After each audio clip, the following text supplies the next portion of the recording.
Hi, everyone. Welcome to Poet.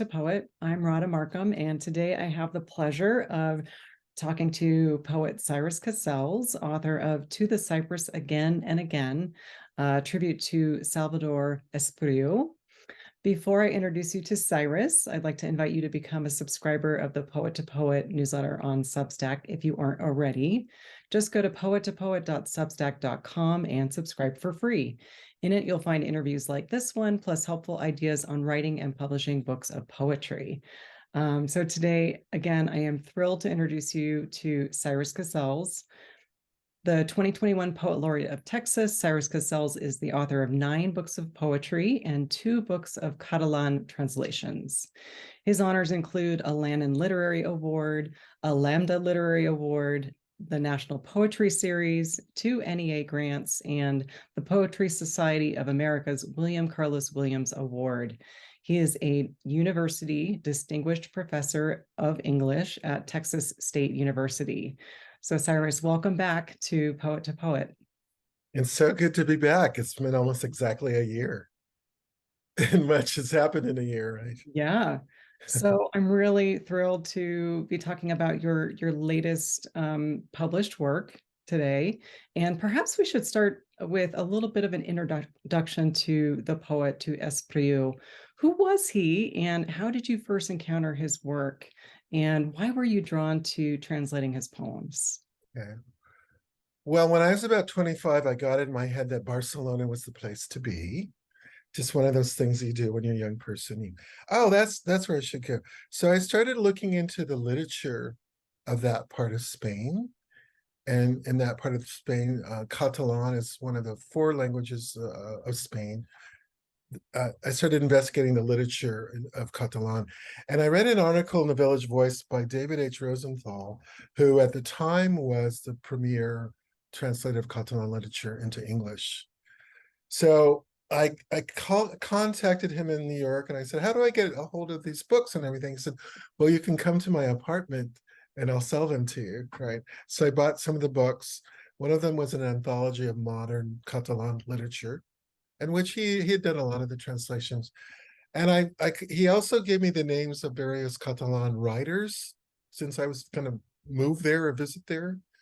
So I found myself drawn to the work of Salvador Espriu. And Espriu was an interesting case. He was a prodigy, a literary prodigy. He began publishing fiction when he was about 17. He started in Spanish, and then he switched to Catalan, which was his native language. And then by the time he was 23, and the Spanish Civil War erupted, he could publish 5 books of fiction. And then by the end of the Civil War, the Catalan language was banned from public use. So he stopped writing fiction almost entirely, pretty much for the rest of his life, and devoted himself almost exclusively to writing poetry and puppet plays. And in looking through the anthology, I was drawn to the poems by Salvador Espriu about his home village. It's Arenys de Mar is how it's pronounced in Catalan. It's a coastal town just above Barcelona, particularly the vivid descriptions of the landscape. So that's what pulled me in. So I read it first in English. I read it then in Spanish to make sure I really wanted to translate it. And then I just made the decision to learn to read Catalan based on my abilities in Spanish. I'd say about half the words in Catalan are almost the same as in Spanish there. So I had this very intricate process of going through 3 different languages to get to the work there. So, and Espriu lived to be, I guess he died in 1985. Yeah. But so I went back another summer. I was there in the summer of 83, and then I went back September of 1984 and brought my translations to him. To meet him was a dramatic process. We can talk about that later. But I did get a chance to meet him in the few months before he died. So it's kind of a dramatic arc. Started out as a carefree kind of endeavor, and then of course his work is very serious. I would say it resembles Samuel Beckett, very kind of existential. And it took me, I was pretty much the same age then. I was 26 and 7. So it took me a lot of kind of historical research to get in the wavelength of the poetry. And also it's quite challenging and painful to imagine. By then I'd won the National Poetry Series when I was 23.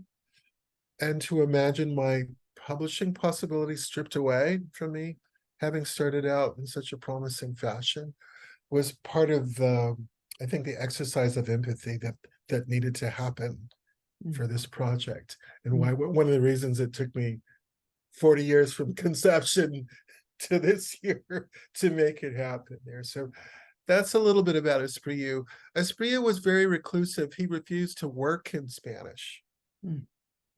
So he worked as a notary public in the Catalan language.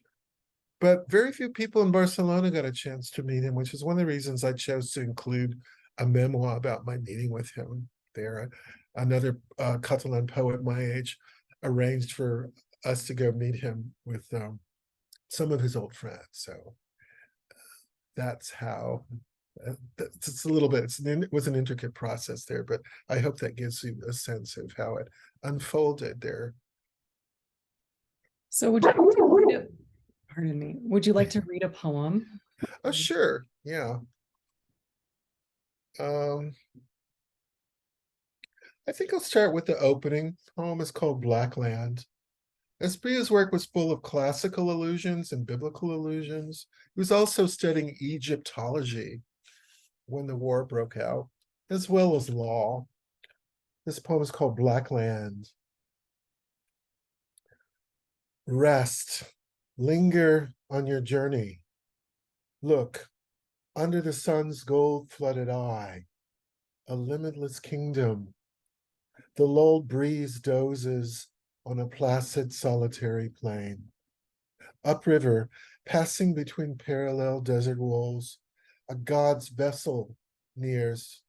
1,000 dazzling flags flutter on its sun-struck mass. Rowing priests chant antediluvian hymns to death's master as their oars strike mud, swelling waves. This light, this livelong day's tranquility are yours, traveler, if the vast earth of unending wheat cries out your name. There's so much immediacy in the poem, in those images and sort of the direct address of the reader. I'm curious what, in translating, to get that kind of immediacy, which I'm assuming is part of the original, in the original language.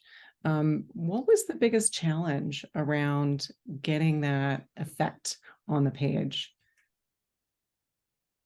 Or was it a challenge? I think so, because there's a sense of intimacy plus, I wouldn't say pessimism or severity or austerity. Because once the language is stripped away, then what is going to remain? So, and his first book, Cinera Cemetery, was published underground in 1946 after the Spanish Civil War and World War II. And the poems are they're almost haiku-like in Cinera Cemetery, the sequence. They're 30 short, intense poems there. So again, that feeling of intimacy, I would say like Rilke's whispering kind of voice or Jory Graham's voice, that sense that the person is there who knows you and can sort of direct you, like put your attention here, consider this. Life is challenging and difficult, but it's possible to move through it with something resembling integrity. For Espriu and people in Catalonia whose language was stripped away, and they actually had signs in Barcelona that said, "Don't bark, speak the language of the empire." Doesn't get more direct than that, right? So that's kind of what I was aiming for. Something that that helps the reader to move past the starkness of the situation and the sort of cogency of the poetry without succumbing to despair. Mhm. I mean, I think of him as being like a flame keeper person. Mm. Let me read this poem. It's very short. It's called From the Theater Itself. I know, even now, in my memory, the smile's intact, but the hands already gone to ash or light. Where, where will I find them again? Mm.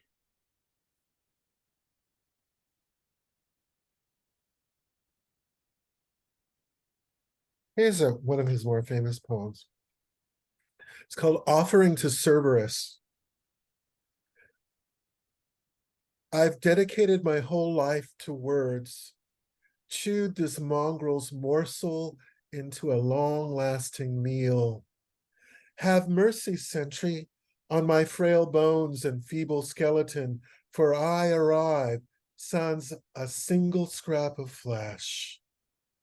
I submerge my outcast hands into my precious Catalan's mysterious gold and present them, profitless, white with ash from a fire I kindled myself, as the brittle sound of fragile glass dwindles in the abyss under my lids. I dance in wincing pain to earn the crowd's sneers and chuckles, its brusque applause, and at the burlesque close, I'm crowned with a jester's cap. Mm. They're just devastating. I know, and for me to be in 20 years old wrestling with this was like, why am I doing this? My own work was very lush, as you may be aware, Mhm. but it's all part of a spiritual journey I was on. I came as a stranger and I left as something else, Mm. an ambassador, I guess. Mm. Mm. So what happened, I tell it in the memoir, it's very sort of mystical and strange. I worked on my translations and I gave them to my mentor, who was at the time Joan Freeman. This is in Provincetown in 1984, and she was the town astrologer and psychic. So I gave her the poems, and she called me up. She said, "Oh, I read your translations, and I need to talk to you right away." And I said, "What?" She said, "I can't tell you on the phone yet. I have to tell you in person, but you need to come here right away." So I went to her house, and she said, while I was reading your translations, it became crystal clear to me that this man is going to die. So what I want you to do is to stop everything you're doing and go to Spain and meet him before he dies. And it all came true. This is why Wow. it took me 40 years, because I Wow. was so freaked out by the whole thing that I didn't go back to Barcelona for 20 years. Wow. I suppose as a young person, I thought if he saw me, he wasn't going to die, but he died. So that's why it still remains this big kind of mystery thing. Like, what? How did as I was reading it for the first time a couple weeks ago, I'm like, what? Yeah, what about all of that? Right. So fortunately for me, my friends in Barcelona put me up for free. And I waited a whole month to try and see Espriu. And finally I told him, one of them about the prophecy. And he was like, right. Mm. And then he helped arrange for me to meet Espriu and give him my translations. So we thought it would be like an hour because he was reclusive and famously so. But we ended up doing like 4 hours because his friends came, and it was the week of the Nobel Prize for Literature, and they were saying, "Well, you're our Nobel candidate person, right?" And Harold Bloom, the famous critic, said, he thought the Nobel Committee did wrong by not giving it to Espriu Mm. between the poetry and the plays and the fiction there. So he was laughing and he said, "Oh, they'll never give it to a stateless language," which I'm not sure they have since that was 1984. And then, when it all happened, he died the same weekend as my paternal grandfather. That was another according to this. And then he told the elder poet and fiction writer who were there with us, and they were kind of stunned. And the woman who runs the Espriu studies in his village said, "Oh, I remember when Espriu died. She said, I was pregnant with my first son, and there was no evidence that he was ill or anything, Mm. except my psychic friend's like vision of him leaving." So that made it all the more complicated and tricky, and why I just kept working on them until I could find another publisher and feel like I had done justice to such a incredible person, such a brave person, and just so fully dedicated. Mm. Not like he had a lot of well, he had a personal life, he had a family, but he really completely devoted himself to a language that might have died while he was still alive in some way that was real there. So yeah, it's a big, big thing that happened. Yeah. Yeah. Yeah, I mean, that sense of the necessity and the poignancy of the work yeah, um, yeah. really seems, to me, Espriu just seems like a vital voice, not just for that time, but for our times now. Um, so I'm curious to know from your perspective, over these 40 years, how have you uh, viewed that vitality, and has it changed? How do you feel about it now?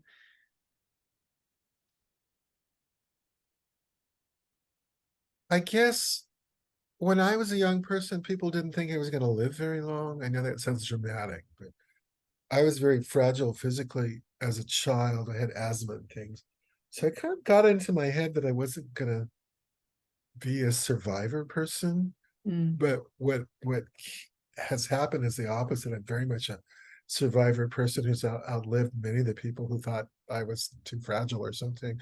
So I can see how feeling that way. And at the time, that was the time I was realizing it was tapes playing in my head. I was talking in my sleep one time, and then my girlfriend said, you said all these things in the sleep, how you were too fragile and whatever. It's like, oh, did I? I don't want that tape playing anymore. Right. I consciously made that decision. mm, But this idea of surviving a lot of other people turned out to be very much my life. Even in that period, as men were dying, in my community were dying of AIDS. mm, It was 1984. I turned out to be a survivor kind of person like Espriu, and I think getting on his wavelength helped me to change my sense of myself, that I was a stronger person than what people were telling me I was. This was also a period where I had a writer's block. I had a fellowship at the work center in Provincetown, and then about halfway through, I couldn't write anymore. So I started singing, and then I got interested in Catalan literature, and that helped me get the machinery going again. And I think I had a writer's block about 2 years, and beginning to write the poems in my second book, Soul Make a Path Through Shouting, was definitely connected to the translation work to get something going again. And there were 12 years between the first and the second book there. So um, it definitely taught me word precision. I discovered in this period that I have a very large vocabulary for most Americans, and I've never been a thesaurus person. These are the words that come to me based upon my reading. So people are always talking about my vocabulary, but I was also I ended up spending time in Spain, going to Russia with Edgar Doctorow and a group of older writers, but I became very, very sensitized to words. And again, for me, it was precision. What's the precise word in a language or a mood there? So I think the translation helped me quite a bit with that. Of like, oh yeah, what's the absolute best word for it? It's like the sense of an arrow, like that's the one. Um, and I knew I wasn't gonna. Now, in the book I published last year, The World That the Shooter Left Us, and my books about the show, like the crossed out swastika, I really learned how to use silence and concision to work with that sort of material, even though my natural sort of mode is pretty lush and buoyant and like the book that's coming out in February, which is called "Is There Room for Another Horse on Your Horse Ranch?" There. I love that So, title. yeah, thank you. So it helped me to understand that I have different registers as a person and also as a writer. Yeah. You know, I can be a strong survivor person. I just turned 66 on Monday, and I realized I just survived my father. My father died when he was 65 there. So I was supposed to be the fragile one, and I'm the one who's still here. My Mm-hmm. parents have been gone for a while there. So that's a lot. Thank you for giving me the opportunity to think about it. But yeah, it's like, oh, Esprit was one of the first signs that I was going to be a person who outlasted a lot of difficult situations there. Yeah. Yeah. I mean, I certainly think of poetry as one of those pursuits that engenders resilience in the human Mhm, spirit. mhm. And that seems very much part of all of the work that you do. And, not just this book of translations, but that resonance. It's very interesting to hear, um, that survivorship piece seems really important. And one that I think more of us could hear right now. I don't know what you think about, his voice in our times currently. What does the Spiru offer to us right now in 2023? Oh, wow. A lot was flooding in just from 1980s and 90s. The fact that I'm from that generation of gay men who died and Mm, what it means to be a survivor and to carry more than my own legacy. mm, Um, and then we've gone through this period of a global catastrophe where many people have died, and yet we're in this sort of kind of fugue state about it. We don't know yet how we haven't processed it. We haven't processed the actual trauma of having our world turn into a science fiction movie only 3 years ago. I mean, even just seeing photographs in the exhibition in Montreal of 2020 was like re-traumatizing to a mm, degree. So we're still absorbing um, what it means to be alive in this decade and how we feel about the people who died. And I have major people who died not of COVID but other things. So it has to do with, I don't know, an inner flame that we all have. And one way we access that is through language or prayer or, visioning things when things are severe. It's kind of what's coming to me. Um, and belief in your language and your experience, and you know, creating and standing from that, even if the world is trashing it and saying it's useless or, you know, a dog's bark or whatever. Um, so for me, that's why there's a universal quality to it, because given that English is the power language in the world right now, there's this intense language hierarchy, and one of the things I learned from translating Catalan was that each language contains its own window of the world, and each language is precious, its own vision of reality. So that's why it's so important to preserve the various languages and dialects as well. Like there is like a library in there. mm, There is a code about how one um, lives on Earth or reacts with various stimuli and various landscapes and various people there. So, as an African American, um, it appealed to my sense of justice mm. to learn to read Catalan. Um, but I think Espriu is just being discovered. I'm so pleased that Rowan Ricardo Phillips, the wonderful poet, is married to a Catalan woman, and they speak Catalan at home. And he's translated Espriu's fiction, early fiction.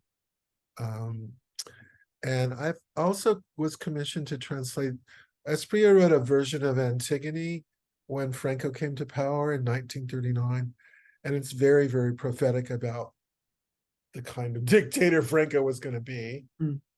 Quite a harsh one there. So he was prophetic and, very kind of elemental. Now, what are the real values on earth? We can start to strip away some of the political, cultural stuff, but what remains after that there? I also realized that when I was in college, it was my privilege to study with Martin Esslin, the foremost critic about Beckett. So I was in training my whole 4 years in acting, Stanford. So my love for Beckett was already in place before I fell in love with Espriu's work. I'm so deeply moved by a certain kind of existential voice that I find in Beckett and Espriu. I call it bare bones poetry. So Mr. Lush Poet had to go to the school of bare bones poetry.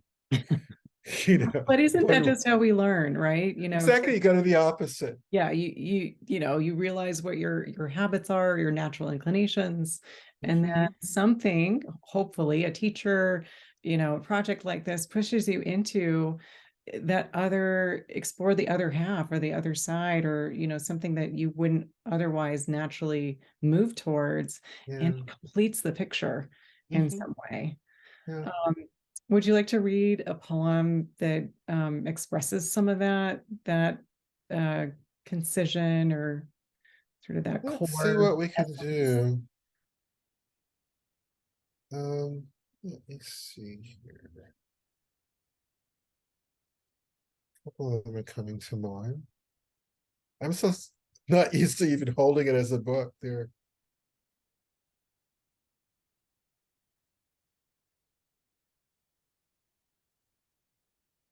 I'm gonna try. It's just called Book of the Dead. Mm. Very stripped down. Book of the Dead. Mark how you'll progress, stripped of wisdom along the weather-worn road, only once, till suddenly an oracle will trumpet the kept secret name assigned to you at your death. Warning, there's no turning back. Make sure never to stray from what's easiest to love. Wheat fields, home's specter, a boat's white speck bobbing at sea. Unambitious winter's gold, languishing in the vineyards, a tree's shadow unfurled across a spacious field.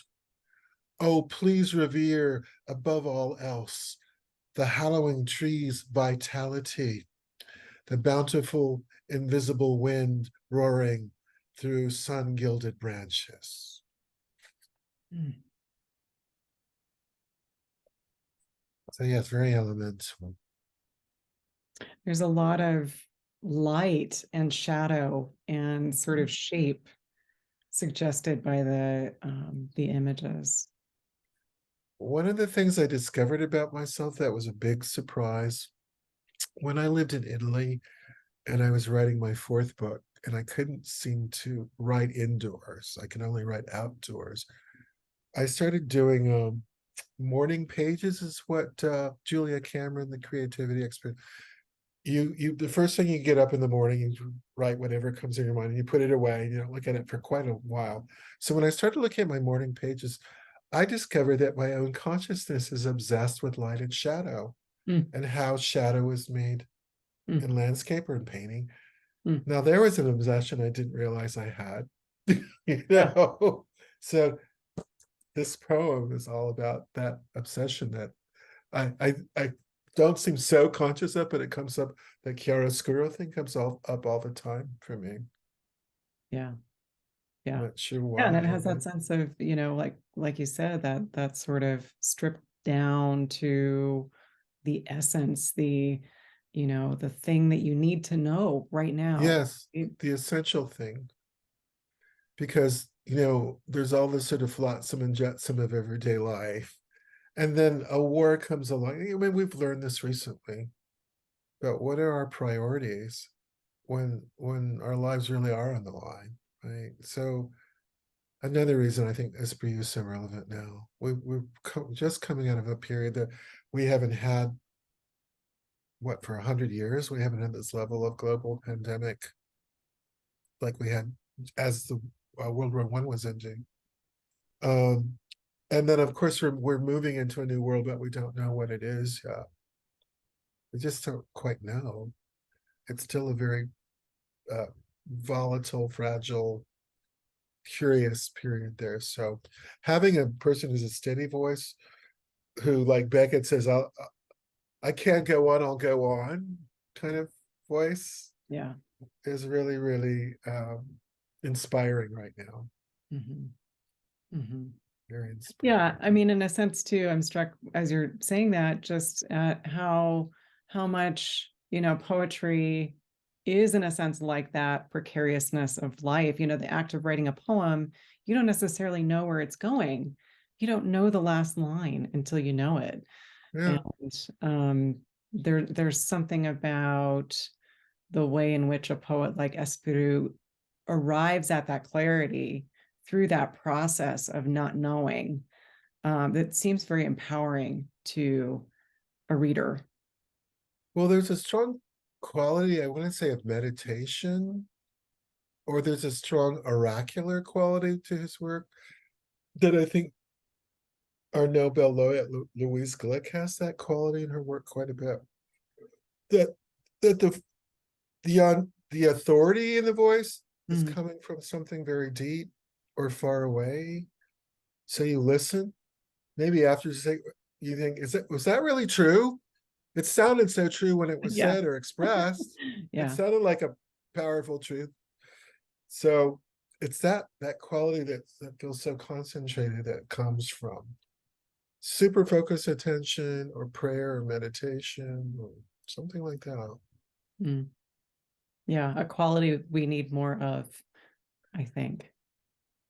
We're at a period where the whole issue of appropriation is really a significant one.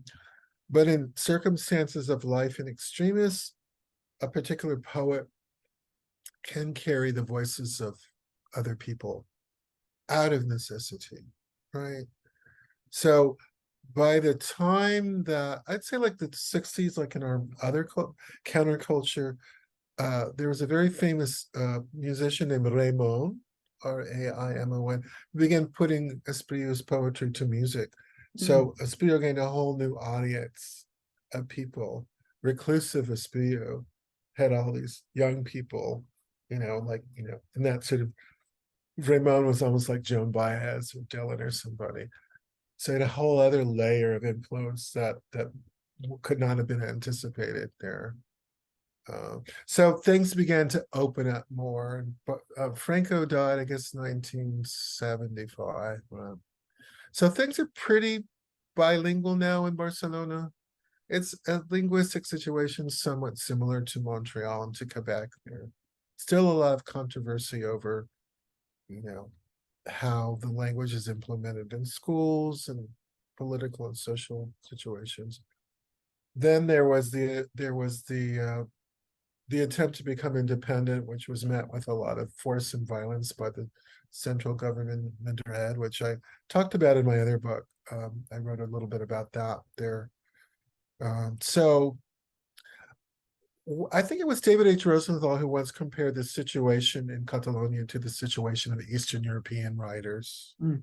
Mm-hmm. where their tasks became quite serious out of necessity because of the Nazi occupation and then the communist occupation, and this idea of having their voice and culture taken away from them, or being forced to create propaganda instead of what was truly their own expression. So those issues are still important ones. I mean, there are Catalan political prisoners. The other poet I translate spoke to them in Belgium a couple of years ago. So I had to consistently get something akin to a political education Mm-hmm. in the process of translating Espriu. learning about, in the United States, they don't talk much at all about in the school about the Spanish Civil War, for instance. And you really can't understand Catalan literature very well if you don't understand the linguistic manning and how that affected people. I mean, you can just do it at a basic level of empathy, but pretty insidious there. So Catalan art is very, very well known in the world, but it's taking longer time for Catalan literature to catch up because of the, the linguistic cruelty that was visited upon them there. Mm-hmm. Mm-hmm. So all the more reason for this book to come into the world to, make that bridge, like you said, for you to be sort of a bit of a flame carrier for this wonderful poet and his work. I'm curious, so what was the biggest surprise for you in this undertaking? So it was 40 years in the making, this book, and so many encounters and wonderful things that when people get the book, you'll read about this in the introduction. But out of all the twists and turns, both sort of externally in the logistics of this project, or internally with your writing process, what were the biggest surprises for you?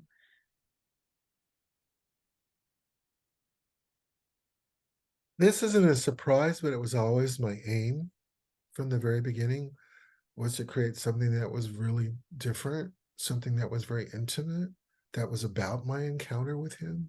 Mm. Even as I was putting it together, I was very relieved when my now good friend and colleague Magda Bogin was there.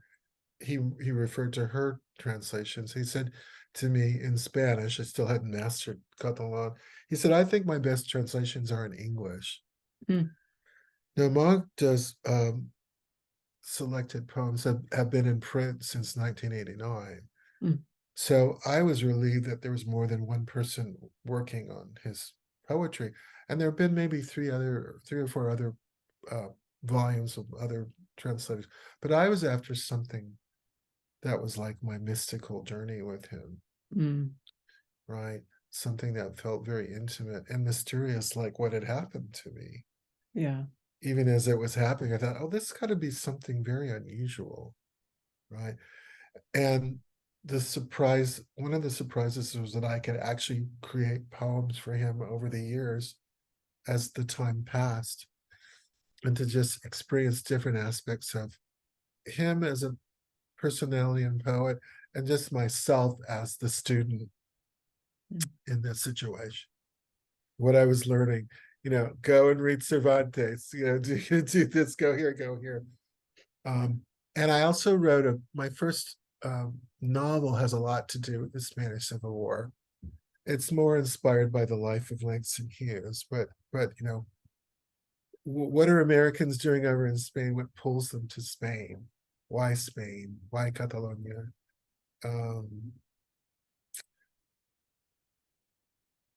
I guess one of the surprises is like being a stranger and coming to a country and asking to see the main writer, like the Wizard of Oz, and then making it happen. Do you know what I mean? It's like, go away, no, come in, that, and then having this really fun meeting with him.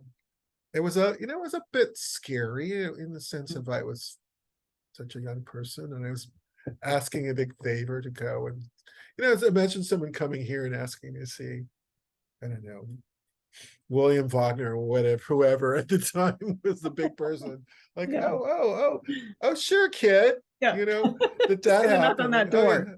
Yeah, it's like, and people in Barcelona, part of the reason I did the memo is that people like Francesc Parcerisas, the other great poet, I never met him. Mm.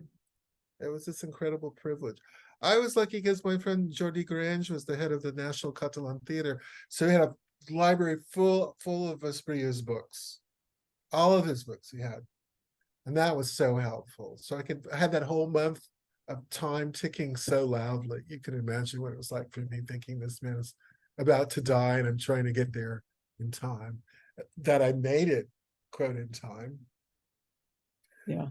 The day after I met Espriu, I made my first trip to Granada, went to Lorca's house. Mm. So I was doing my pilgrimage this year. And I have a new book of poems about that. It's partly vignettes. This time I'm doing vignettes. The prose is interspersed in the book about my going to my other mystical Spanish experience there. So again, so much is a leap of faith. I had this vague idea as a young person about, oh, that's where I need to go. And then I got there and realized, oh no, I need to go back and marry my husband. You don't get to play in Europe. It's very humbling. Yeah. It was like, I thought I was going to be in Barcelona, but it's like, oh no, you're going back to get out of love, Yeah. And when you're 26 or 7, you're like, love. Yeah. So I think those are some of the surprise that I actually did meet him. Yeah. And then he actually did die. And it actually spent these years of keeping some kind of flame for him too. Mm-hmm. And by having in the book form, it's like, oh, I can finally, I'm not holding on to him spirit wise anymore. I think the book was like, okay, I'm going to keep you alive in this somehow. Now it's like, no. Release that. Let other people discover about him. Do the work that you're doing sort of organically. We'll see what happens, but so far the reviews have been really, really great. They're just what I would hope for. That people get the import of the work and how it helped to educate me as a person and as a poet, as a political thinker, person interested in history. Well, would you like to end with a poem for us? One more, maybe? I think I want to read the poem that I wrote for him that's at the end of the book. It's the title poem of my own 4th book. So I developed a love of cypresses from Espriu's descriptions in his book, Cinera Cemetery. And one of the reasons I translated Espriu is because I could feel the tree so powerfully in his poems. And the trees are amazing. It's just so amazing. So I'm a big lover of cypresses, and this is the poem, More Than Peace in Cypresses. More than peace in cypresses, emboldened hares at the field's edge. Father, I love gallantry, tenacity, the sanguine heart before the ledge, the artist questing and failing, the feet of bested Icarus plunging into the sea's crest, the artist triumphing, a page of fire from the book of heroes, more than light-hooved gazelles, views from the mizzenmast, enlivening shores, more than soldiers still lilies. I love the torch-like men who've taught me, past the rueful glitter of lucre and guns, past the starkness of the lynching tree, the truth or bust beauty of passion transformed into sheer compassion, true shouldering, and common as breath, common as breath, the extravagant wheel of birth and death. It's just gorgeous. I could listen to you read those poems all day. Yeah. So thank you so much for sharing Espriu with us. Thank you for sharing your own work and your response and this beautiful story of connection across continents and time. And it's a connection that I think outlasts us. So it's a privilege to hear about that and to share it with everyone on this platform. So in closing, how can people find you? And I'm assuming they can buy the book wherever books are sold. It's published by Stephen F. Austin University Press, and they are distributed through Texas A&M, but it's also in Amazon and some other bookstore outlets there. And I think that's it for now. I still don't have a regular website, but I have a strong, after 9 books, I have a pretty strong presence. And, if you just Google me, you'll find all sorts of stuff, especially now that I've been the poet laureate. And also I've won this laureate fellowship. So I have more online presence through the Academy of American Poets there. But so there's more to come. Yeah. I've got one book coming out, and then I have a selected poems as Poet Laureate of Texas coming out in April 2025. And I'm basically done with my Lorca homage there. And I'll let people know when that's coming out. So I'm like, I'm not going No away. slowing down. No slowing down at 66 here. Yeah, we'll keep it So coming. so thank you so much. It's always a privilege. I can't even talk anymore. Privilege to talk with you. Well, thank you again, and Okay. we'll look forward to the next books. Yes.